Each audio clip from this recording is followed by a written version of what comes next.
Straight ahead, major upset. We speak with Democrat Taylor Ramett about his blowout win over Republican Lee Wambsgans in a GOP majority district in Tarrant County. We're looking at the potential wider implications here in North Texas and nationally. Democratic dust-up. Former Dallas Congressman Colin Allred slams U.S. Senate candidate James Tallarico after he's accused of making a racially charged remark about Allred. What the chairman of the Texas Democratic Party has to say. And pushing back, Texas Agriculture Commissioner Sid Miller discusses Governor Abbott's endorsement of his Republican challenger. Good morning, I'm Jack Fink. Get your fix for Texas politics. Eye on Politics on CBS News Texas starts now.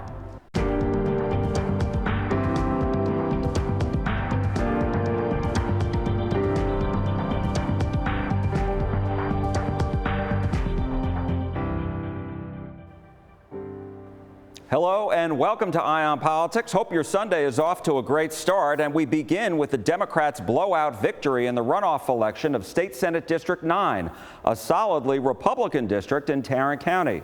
The results have delighted Democrats and rattled Republicans, not only here in North Texas, but across the state and country. Democrat Taylor Ramett, a union president in Fort Worth, defeated Republican activist Lee Wambsgans by 14 percentage points, 57 to 43%.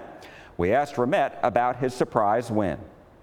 The biggest thing I would say is I did the work. I stuck to what I wanted to do, and that was go meet voters of all different parties, talk with them, not at them, listen, understand the issues of what they're facing day to day. That's what we did, and it really comes down to not Democrat or Republican, but right versus wrong. How do I be a good steward of the constituents here? How do I make sure that I'm bringing their issues? And we got some issues that people are struggling with out here. So speaking to those, building that trust is what it's all about, no matter what party affiliation you have. So you went knocking on doors, and you actually went on knocked on Republicans' doors, known Republicans. Sometimes they would be either on the phones or the door would be knocked and it would be a Republican, and we would have a conversation. And you know, it's all about just listening, really, because again, I'm going to be representing Republicans and Democrats whenever I'm elected, because they all have a job and I'm going to help them. And were their responses when you were having this discussion any different than the Democrats and the independents that you spoke with? That's a good question. But the answer is they still have the same struggles. Everyone's struggling in this economy. We have to lower costs. We have to find a way to make it so that the people that work hard in this state are taken care of. Have you spoken with Lieutenant Governor Dan Patrick? Yes, had a brief conversation and just kind of how things are going and how to, talking about the transition, and yeah. What did he tell you? Did he congratulate you? He did. I mean, we ran a hard campaign. I think everyone saw that. I think, again, Republican or Democrat, we both had to run a campaign. We both worked hard. I won, but, it's still something I'm glad to be congratulated on, because it was a lot of work. You're in a rematch in November. You don't have to worry about the March primary because you're the Democratic nominee for November, but you're going to be facing Lee Wambsgans again. Wow. And so what are you going to be doing specifically out on the campaign trail to ensure that you can win again? Because as you know, as you probably have heard, Republicans think once the general electorate comes back into the fold, and you look historically that the Republican won by 20%, they may say, well, it's going to be tougher road for you this time. Well, I don't think third time's the charm here. I did it twice before. I don't do it again because I'm doing the work. I have a team behind me that's also helping in that work. I didn't do anything alone. I've always had people behind me that believed in me, and I'm glad that the Senate District 9 believes in me, and I don't think that's going to change. In a statement, Wambsgans said the election is, quote, a wake-up call for Republicans in Tarrant County, Texas, and the nation. The Democrats were energized. Too many Republicans stayed home. Tarrant County GOP Chairman Tim Davis and other Republicans also described the results as a wake-up call, and like Wambsgans, they expect to win back this seat in November. There'll be a lot more voters in November. That's what we're looking towards. That's what we're looking forward to, is this election will be back on the ballot in November, and these same candidates will be head-to-head again in November, and we expect the result to be different. How can you be so sure that in this particular race, since there will be a rematch, that there will be a different result? Yeah, I think the numbers don't lie. The folks that live here are conservative. They support our party. They support our values. As you might expect, Tarrant County Democratic Party Chairwoman Allison Campolo has a very different take. She is predicting a blue wave is coming in Tarrant County in November. Yeah, there'll be more Republicans in November, but there'll be way more Democrats. And so we're not only going to hold on to SD9, but that race, that win, is going to carry us to win every single race that's important to us, from county judge to county clerk to every single judicial race to flipping several state house seats. This will be a clean sweep for Democrats come November. And do you think that the outcome here will encourage the national party to invest more in the statewide candidates, specifically for U.S. Senate? Definitely, yes. I think there's going to be a profound increase in investment, not just from the national campaigns, national party, but even from donors within Texas. A big problem has been that Democratic donors donate outside of Texas. They send their money outwards. And same thing for Tarrant County. They send their money outwards. And that's just not going to be the case. We're seeing money stay here at home, and we're seeing money come in. A Republican pollster, Ross Hunt, principal of Hunt Research in Dallas, says there are warning signs for the GOP, but that it's hard to take this special runoff race on a Saturday in late January and apply it to the midterm election in November. But he says there are concerns for Republicans. Democrat won this seat because almost all of the independent voters who voted in this election and some of the Republican voters voted for the Democrat. And that is the big warning sign for Republican candidates for this fall. Turnout is important, but candidate quality is also extremely important as well. Wamsgans says this is a wake-up call. Republicans stayed home. Too many Republicans stayed home. Is she right about that?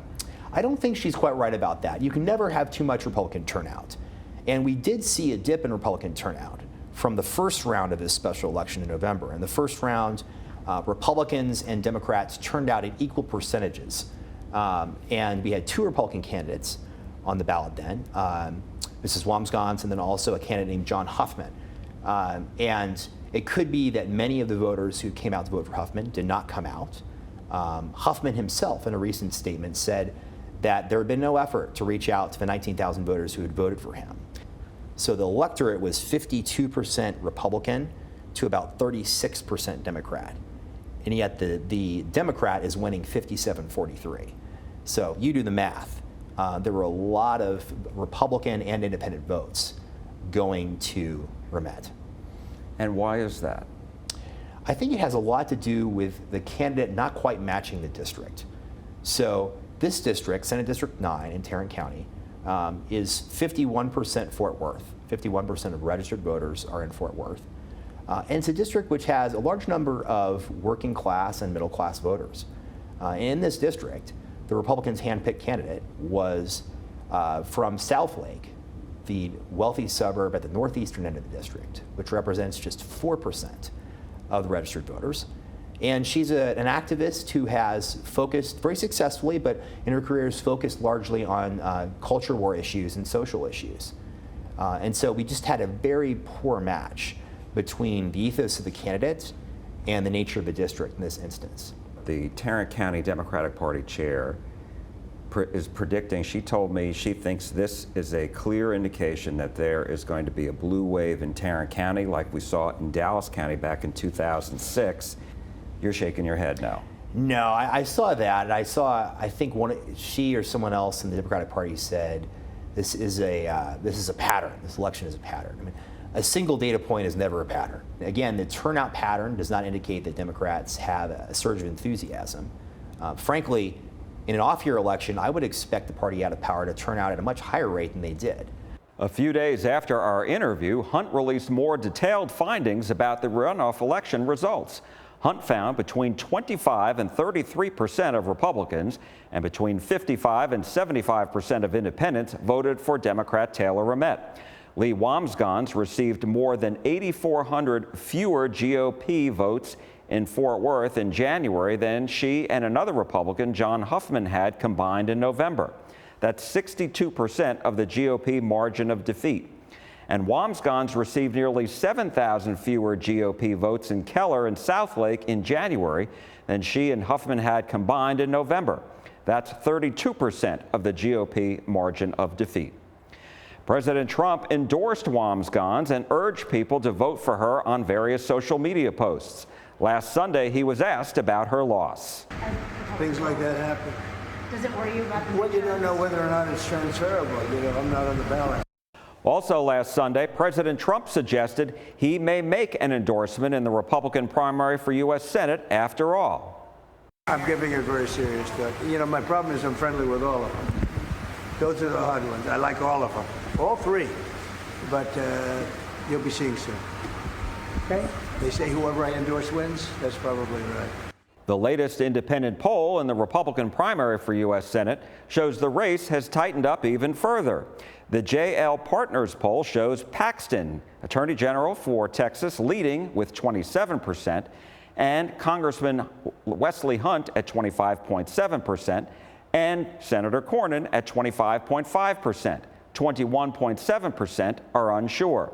Analysts have predicted Cornyn and Paxton will likely end up in the May 26 runoff.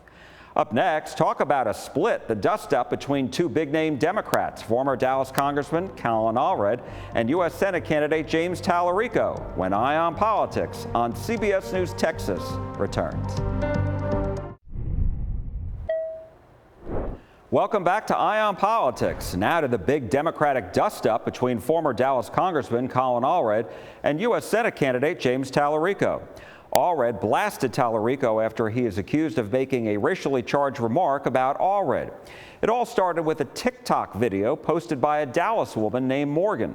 She said during a private conversation she had with Tallarico before his rally in Plano last month, he had this to say about Allred, who dropped out of the Senate race in December, right before Congresswoman Jasmine Crockett jumped in. James Tallarico told me that he signed up to run against a mediocre black man, not a formidable and intelligent black woman. On the video, she said she initially supported Tallarico, but that she is now going to vote for Crockett. In his own video posted on X, Allred endorsed Crockett and unloaded on Tallarico. Let me just give you some free advice, James. If you want to compliment black women, just do it. Just do it. Don't do it while also tearing down a black man, okay? We've seen that play before. We're sick and tired of it. So with that being said, go vote for Jasmine Crockett. This man just should not be our nominee for the United States Senate. I wasn't gonna get involved in this race, but listen, don't come for me unless I send for you. Okay, James? And keep my name out of your mouth while you're at it. We reached out to the woman who posted the TikTok video, but we haven't heard back. In a statement, Tallarico said, quote, "This is a mischaracterization of a private conversation. In my praise of Congresswoman Crockett, I describe Congressman Allred's method of campaigning as mediocre, but his life and service are not. I would never attack him on the basis of race." In a statement, Crockett said, "I've known Colin Allred since before either of us had been elected to office. If you know him like I do, you know he's an even-tempered and measured person who doesn't engage in pettiness. The times I've known he was heated is when it's a fight worth having." On social media, many Democrats expressed disappointment that Allred went public. Others supported him and were disappointed about Tallarico's remarks. Last week, the Texas Democratic Party chairman, Kendall Scudder, was asked about the situation. Primaries are going to be raucous and contentious. They're only going to get more so, not just in this cycle, but in the future as Texas gets more and more in play. And so I've said it at the beginning, I'll say it now, and I'll say it at the end. I want all of our Democrats to get along, and I want all of our Democrats to play nicely. Now to the Democratic primary in the U.S. Senate between Jasmine Crockett and James Tallarico. The gloves are starting to come off between the campaigns and their supporters. A super PAC supporting Tallarico unveiled an ad attacking Crockett. Tallarico's campaign says it was not involved in that ad. It comes after a report indicating Crockett was preparing to go negative in ads against Tallarico, but that hasn't happened just yet.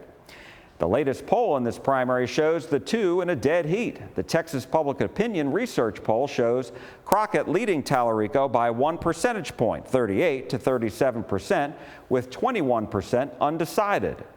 And a reminder that early voting for the March 3rd primary starts in 9 days, Tuesday, February 17th. Up next, Texas Agriculture Commissioner Sid Miller talks about Governor Abbott's endorsement of his Republican challenger. When Eye on Politics on CBS News Texas comes right back. Now to the Republican primary for Texas Agriculture Commissioner. Governor Greg Abbott surprised some people last month when he endorsed challenger Nate Sheets instead of the three-term incumbent Sid Miller. Last week we spoke with Sheets, and this week we spoke with Miller, who has previously been endorsed by President Trump in 2018 and 2022. We asked Miller about the governor's endorsement of his challenger. I wasn't surprised. He recruited my last two opponents. He's recruited Nate Sheets. So it wasn't that surprised. You know, I think Abbott takes it personal. I don't take politics personal. You really shouldn't do that. Yeah, a little bit disappointed. I think the governor probably, for the most part, does a good job. But I have a responsibility to agriculture to stand up for them. And I had responsibility to stand up for Republicans. And when he added a third week to early voting during COVID, which he didn't have the authority to do, but he did it anyway, I sued him and tried to stop him. When he shut the border down to give safety inspections to trucks that already had safety inspections, we lost $3 billion worth of product. We had over 750 Texas trucks stuck in Mexico for a week, couldn't even get across the border. So I called him out on that. He doesn't like to be called out. The one endorsement that counts is the voter, and that's whose endorsement I want. I know one of the issues that has come up in the campaign and also did make headlines was the fact that you hired your political consultant, Todd Smith. Yeah, I sure did. Chief of staff after he had pleaded guilty to commercial bribery, basically for selling hemp licenses that your office regulated. So why did you do that? I did that because this is the best hire I've ever made. What happened to Todd Smith has happened to numerous Republicans. Keep in mind, this is Travis County, the most liberal DA's office in probably in the nation. The DA is funded by George Soros. They've come after me twice. They couldn't even get enough on me to indict me. So they came after Todd Smith for this very purpose, to get headlines for the election so they could defeat me. Todd, a bankrupt Todd, he was in a very, unusual position. The appeal would have cost him another $400,000. His lawyers told him, you're innocent, we can prove it, but you're going against a George Soros DA, a George Soros judge, and a solid Democrat jury in Travis County. They offered him a sweetheart deal, small fine, some community service, and it goes away in 3 months. It won't even be on his record. So I told him to take the deal and let's go to work to make Texas great. You categorically deny that he was doing any of this? He wasn't. No, he's innocent, totally innocent. But people see the guilty plea and still wonder, no? Well, not if they consider what I just said. What are your proudest accomplishments? You've been in office as Agriculture Commissioner since 2015. Well, we've got a lot of those. I think the one that's made the most difference and continues to make a difference is our food nutrition program. When I took over, our schools weren't serving any local products. And so I set out to get local, healthy food in our schools, and we've done that through my Farm Fresh program. Started out on Farm Fresh Fridays, where we challenge them at least on Friday, serve something local, and have Meet the Farmer Friday, and let that farmer come in and tell them how that food got on their plate. It's worked great. Now, it's all volunteer. We don't mandate it. 81% of our schools are participating now on a voluntary basis. And last year, our schools bought $300 million of locally grown food, cooked from scratch, served our children. And guess what? It didn't go in the trash can. They ate it.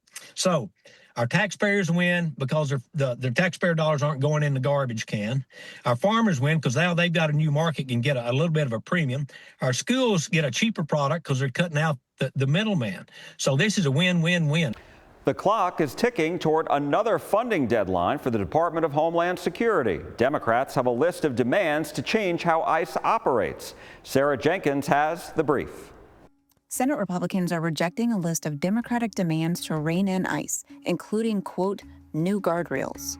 The Democrats' plan would require agents to display ID, stop wearing masks, verify that detainees are not U.S. citizens, and wear body cameras, which has already been implemented. Democrats also want to bar agents from entering private property without a judicial warrant. The DHS says a U.S. appeals court has ruled the administrative warrants used in fugitive arrests are legal and are typically used only after a final order of removal by an immigration judge. Democrats also urged the immediate removal of DHS Secretary Kristi Noem. President Trump has said he will not fire Noem. For The Brief, I'm Sarah Jenkins. Thank you, Sarah. And don't forget, you can watch all our full interviews from today's show on our CBS Texas YouTube page. And while you're there, do yourself a favor and hit the subscribe button. And that's all for Eye on Politics today. I'm Jack Fink. I am listening, and we are listening to you at CBS News Texas. Thanks for watching. I'll see you again next week. And from all of us here, have a great day.